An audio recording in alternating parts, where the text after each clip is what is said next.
je m'appelle Thomas Kebati, je suis étudiant à la faculté de sciences juridiques, politiques et sociales à Moulins, ex-Lille 2. Donc je suis en deuxième année de sciences politiques à cette fac. Et du coup je suis élu au conseil de faculté sur la liste de solidaires étudiants.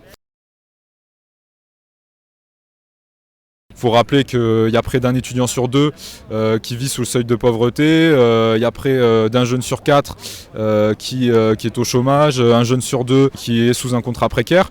Donc il y a une précarité qui existe au niveau national. Par exemple à Villeneuve-d'Ascq, on connaît des cités universitaires, que ce soit Gallois ou Albert Camus, dans lesquelles il y a une très grande insalubrité. Il y a tout un tas de problèmes de punaises de lit, de cafards. Il y a des appartements qui sont des vrais passoires thermiques.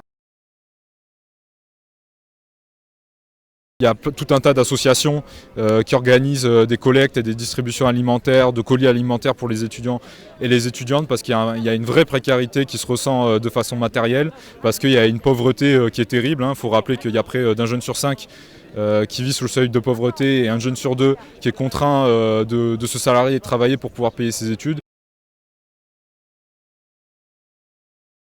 Il y avait une précarité qui était très importante et qui était grande. Il y a cette question de la détresse psychologique avec tous les suicides qu'on a vus malheureusement, où ça vraiment on voit concrètement les conséquences de la crise sanitaire. Déjà non seulement les facs sont fermées et du coup encore une fois la détresse psychologique est accrue, mais il faut rappeler qu'il y a près d'un étudiant sur deux qui a perdu son emploi depuis le début de la crise sanitaire.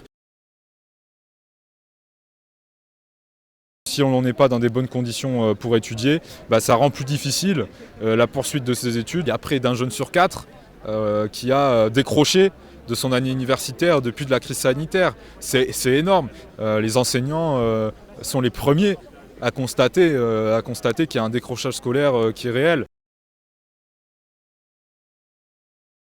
Il y a par exemple le fait d'étendre la solidarité nationale aux jeunes, c'est-à-dire concrètement d'ouvrir le RSA aux 18-25 ans. De manière générale, voilà, à l'université, il y a un manque de moyens, faudrait ouvrir des campus, des amphis, recruter des personnels. Enfin, voilà, il y a de plus en plus de jeunes en France, plus en plus d'étudiants, mais de moins en moins de places, moins en moins de moyens. Le budget de l'université, il est coupé dans chaque projet de loi de finances chaque année.